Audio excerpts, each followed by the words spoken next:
ಗಡಿಗಡಿಗೊಂದು ಗುಡಿ ಪೂಜಿಸಿ ದಿನವಿಡಿ ಪತಿಯೊಳಗಿರುವಳು ಸತಿಯು. ಸತಿಯು ಅವಳೇ ಮತಿಯು ಅವಳೇ ಬಾಳಿನ ಹಾಡಿಗೆ ಶ್ರುತಿಯು.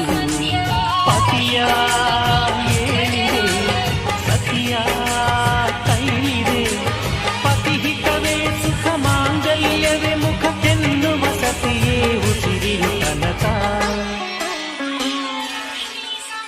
ಸುಮತಿ ಸುಮತಿ ಶ್ರೀಮತಿ ಆರು ಗುಣಗಳೇ ನಿನಗಾರತಿ. ಮನಕ್ಕೆ ಕೊಡತಿ ಮನೆಗೆ ಗರತಿ.